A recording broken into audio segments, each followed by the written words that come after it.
Nuwun kawula nuwun. Kepareng matur wonten ngasa dalem panjenenganipun para pinisepuh ugi aji sepuh ingkang sadehu dan kinurmatan. Wus ndungkap titri wancinipun mangsa kala panggih Serat Maja risang temanten. Ingkang kepareng badhe pun pratitasaken dening panjenenganipun Ibu Sumangga, nenggih panjenenganipun Ibu Mami Maena.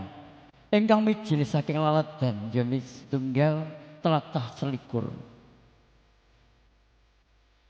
Pinarung swarane Bradangga hangrangu jenggaring Serat Maja risang temanten putri.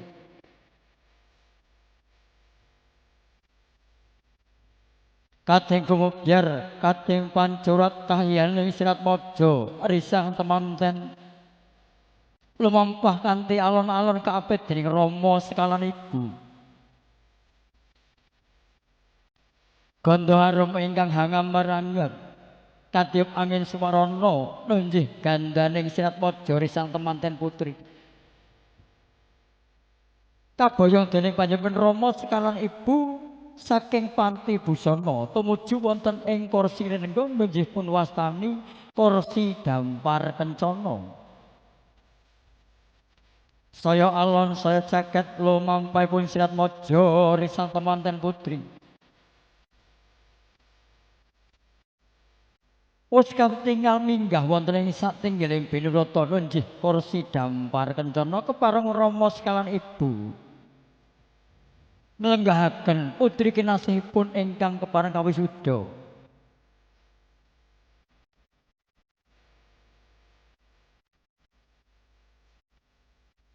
Minangka dirupayipun nunggih Ibu Sumbaga ingkang mijil saking laladan tlatah Printis. Ingkang ugi sampun kepareng mratitasaken adicara dhawuhing Serat Maja risang temanten.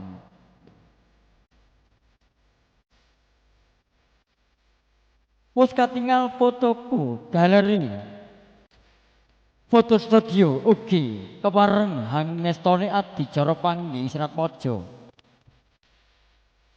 Wus katingal panjenenganipun Rama sekalan ibu lenggah ngapit putri kinasihipun ingkang maring sesule diayu asyami arningsih kepareng badhe kawisuda dalu ugi pun dawuhaken dening panjenenganipun Bagus Eka Prasetya minangka putra jalu saking panjenenganipun Bapa Purwanto sekalan ibu Sukinah almarhumah. Dumateng panjenenganipun Ibu Sumbaga ingkang kepareng hangangken cempaka mulya. Saking gadhah ngatarepan Serat Maja risang temanten putri tumuju wonten ing sak ngandhaping kori-kori pewangunan. Wus katingal Serat Maja risang temanten kakung lumampah kanthi alon-alon kaapit dening Rama sekalan ibu. Sepecak noleh sepecak mandheg minangka kangge guyuping swasana. Lampahing Serat Maja risang temanten kakung kaapit dening Rama sekalan ibu. Saya caket saya malila Serat Maja risang temanten kakung. Gumubyar busana ingkang pun agem dening panjenenganipun Kang Raka Garwa.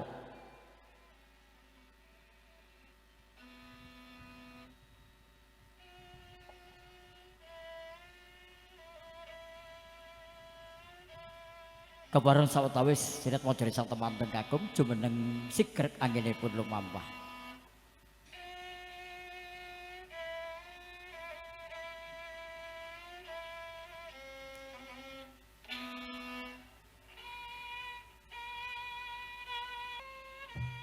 Wus katingal panjenenganipun Kang Mas ingkang kepareng ngasta Sekar Pancawarna nunjih pun wastani kembang mayang. Kembar mayang kembar wujude mayang. Bilih Serat Maja risang temanten kekalih tasih gadis kenya. Ananging sanika pun kawisuda dados raja sedina ratu sedalu.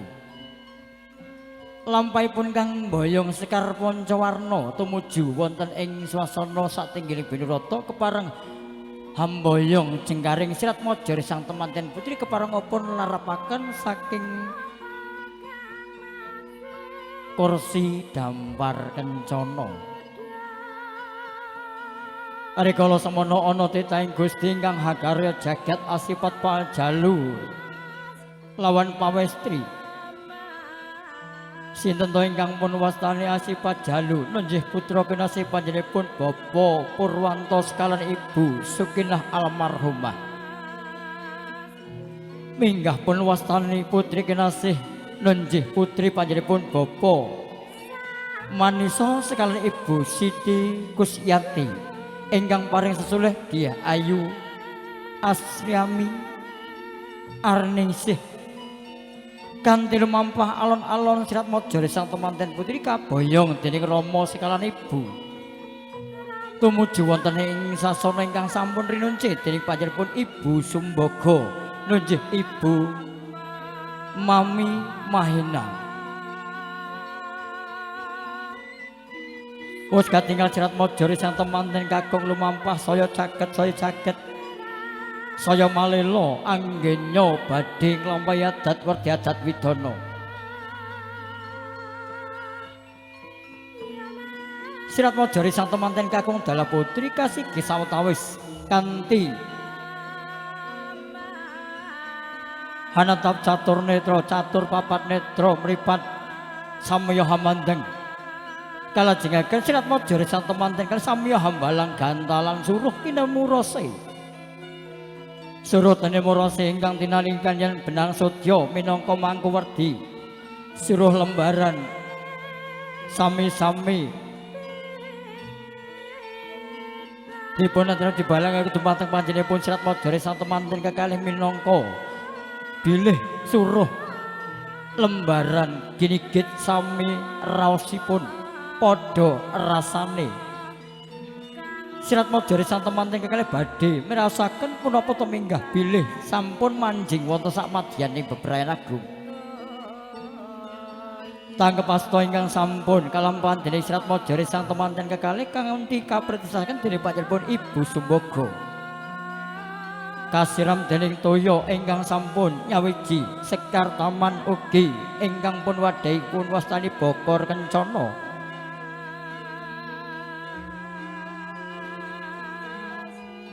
Wis katingal ingkang kepareng hamboyong Sekar Mayang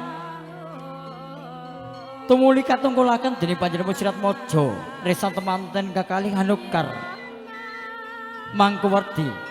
Anukar Sekar Pancawarna ugi pun wastani tukar pamikiranipun antawisipun Sirat Mojore sang temanten kakung dalah temanten putri.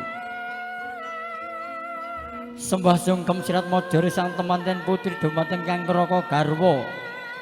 Tondo setyaning Kang Raka garwa badhe kapundi dening panjenenganipun Sirat Mojore sang temanten putri. Kang Mas kepareng kula badhe nderekaken lampahipun Kang Raka garwa anggenipun badhe lumampah wonten samadyaning beberan agung mugi tansah pinaringan lilahipun Gusti Kang Maha Agung. Kang Mas ya nggir sliramu nyun bekti marang Kakang tak tampa ayo bareng-bareng melangkah ana ing sasana bebrayan ya nggir. Paripurnanipun Sirat Mojore sang temanten putri sungkem wonten ngasanipun Kang Raka garwa pun lajengaken pun wastani pidak tigan Mangkuwerdi tigan menika bibit kawit mugi Sirat Mojore sang temanten kekalih enggal-enggala pinaringan bibit putra lan putri ingkang saleh lan salehah. Tigan ingkang sampun kapidak ambyar saknalika Mangkuwerdi Sirat Mojore sang temanten kekalih ambyar pamikiranipun ambyar saking gulawentahing Rama sekalan Ibu. Kepareng Sirat Mojore sang temanten putri hambasa suku panjenenganipun Kang Raka garwa Mangkuwerdi. Mugi lampahipun Sirat Mojore sang temanten kakung anggenipun ngupadi rejeki rinten lawan dalu tansah suci tansah tinebihna saking sampar sandungipun.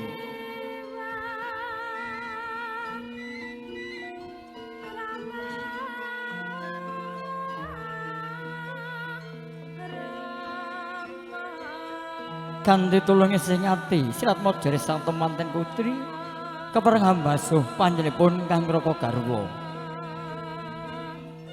Paripurnanipun Sirat Mojore sang temanten putri hambasuh suku panjenenganipun Kang Raka Garwa. Kang Raka Garwa kepareng ugi jumenengaken Sirat Mojore sang temanten putri menawi ugi pun wastani Sirat Mojore sang temanten kakung jumenengaken Sirat Mojore sang temanten putri mangkuwedinipun Sirat Mojore sang temanten putri sampun sederajat kaliyan Kang Raka Garwa sungkemipun kanthi tulus ing ati.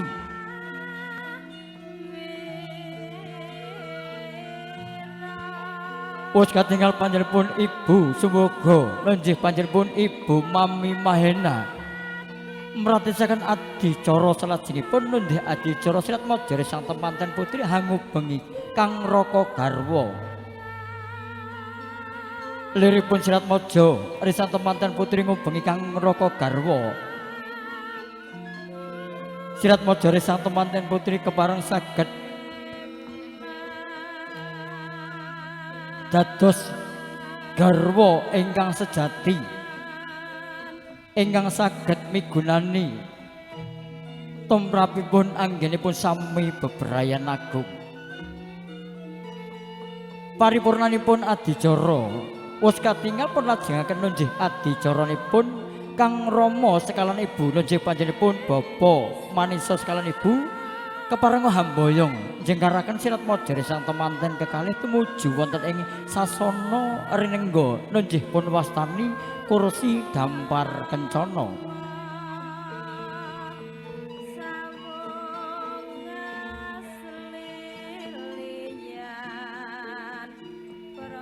Sindur ingkang jabeng dening Rama sekalan Ibu kepareng hamboyong putra kekalih tumuju wonten ing sasana ingkang sampun renunci nunjih pun wastani kursi dampar kencana. Alon-alon lumampahipun Rama sekalan Ibu anggen jenggaraken Sirat Mojore sang temanten kekalih. Para kinasis rumiyin wonten ngendikan ing ngarsa sung tulodo ing madya bangun karsa tut wuri handayani. Ing ngarsana nggih Rama sekalan Ibu kepareng mratisaken mergi kangge lumampahing Sirat Mojore sang temanten kekalih.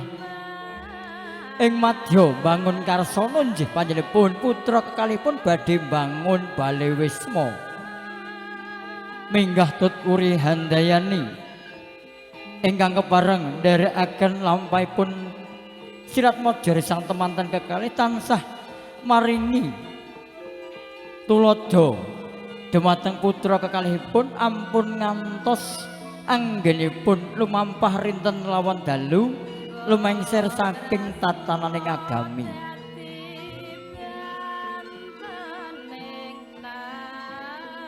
Wis katingal Sirat Mojore sang temanten kekalih minggah wonten ing sasana pepanggungan nunjih pun wastani kursi dampar kencana. Kepareng Rama sekalan Ibu saged nglenggahaken putra kekalihipun kanthi piweling.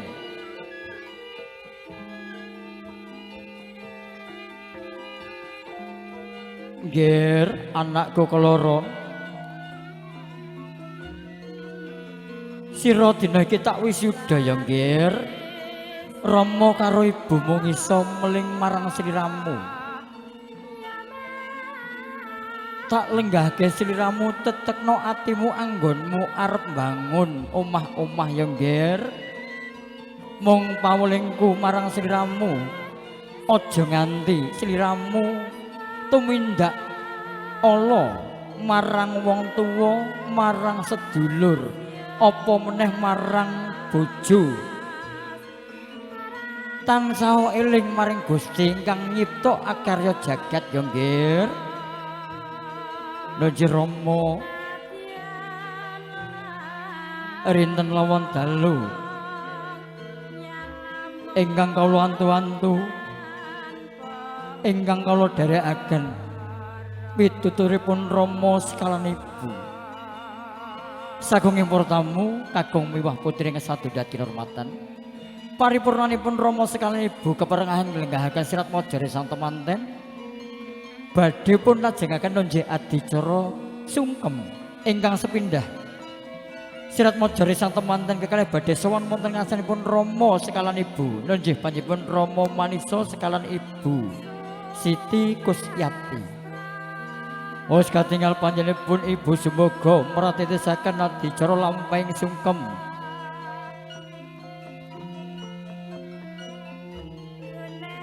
Sungkem mangkur dipilih sirat mojore sang temanten anggenipun badhe bangun balisma.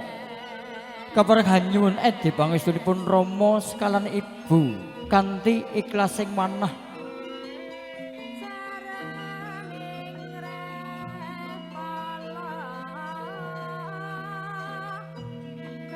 Rama sekalian Ibu, sowan kula Rama sepindah kawula sungkem wonten ngasanipun Rama sekalian Ibu.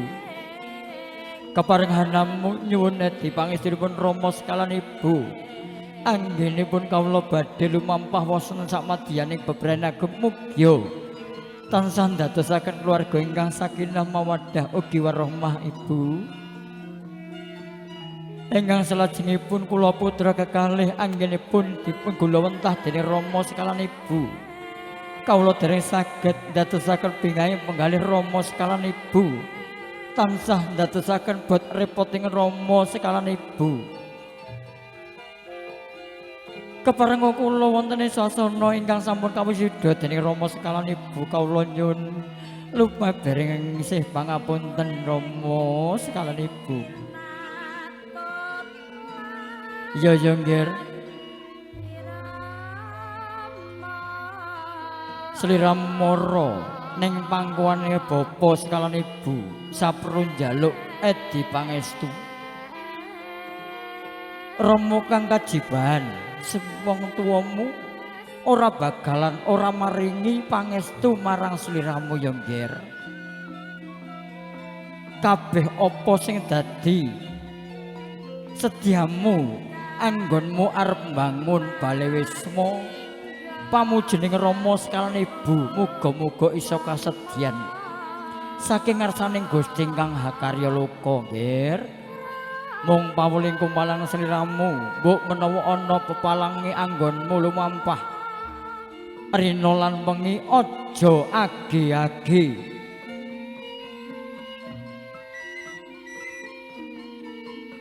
Mbok tanggapi kanthi swasana sing ndadekne sliramu bakal retak ing kanggoing omah-omah ya nggih. Lan aja nganti sliramu nglalekake marang Gusti ingkang hanyipta hakarya jagat.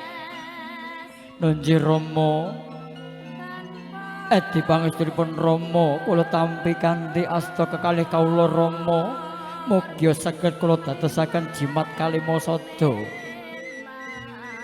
Paripurnanipun sirat mojore sang temanten kekalih sowan wonten ngasanipun Rama sekalian Ibu nunjih Rama Manisa. Pun lajengaken sirat mojore sang temanten sowan wonten ngasanipun Bapa Purwanto sekalian Ibu. Rama sowan kula dhumateng kunjuk wonten ngasanipun Rama sekalian Ibu. Mboten sanes ugi kepareng kawula nyuwun edi pangestunipun Rama. Mugia Rama maringi palilahipun anggenipun ngaturaken edi pangestunipun dhumateng kula Rama. Kawula putra panjenengan awit saking 9 wulan wonten ing guwa garbanipun Ibu. Ngantos kawula pun lairaken wonten ing alam madya. Tansah ndadosaken karipotanipun Rama sekalian Ibu. Hingga kula kaindit kaempit ingga dewasa kawisuda. Kawula namung nyuwun lumabareng sing kepantun dhumateng Rama. Ya nggih. Kanthi bungahing penggaling Rama sekalian Ibu. Sliramu mara ning pangkonku ora liya ya bapa mung maringi pangestu karo anakku keloro ya nggih. Nenjih Rama sekalan ibu menika ingkang dadosaken tumatas sing luh kawula Rama kanthi sedyaning Rama sekalan ibu mugi-mugi kawula putra kekalih anggenipun badhe hangayahi kajiban kula minangka kang raka garwa dalah simaipun mugi tansah pinaringan palilahipun Gusti ingkang hakara jagat. Sagunging para tamu kagum mewah putri ingkang sadaya kinurmatan paripurnanipun adicara sungkem sirat maja risang temanten kekalih dumateng panjenenganipun Rama sekalan ibu.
Mugia adat werdi adat widana ingkang sampun kawuri-uri dening panjenenganipun para kawula dasih tansah ngembraka ampun ngantos kinalinan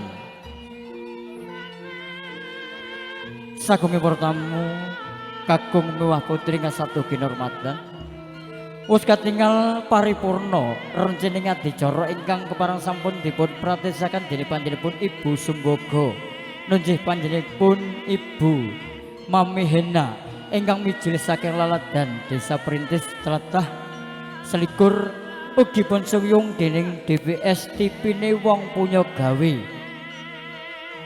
ugi wonten Aku Foto Grafi Studio ingkang nderekaken lampahing adicara panggih Serat Maja Risang Temanten wis katingal paripurna pramila kawula ingkang kepareng mratitaken adicara lampahing Serat Maja Risang Temanten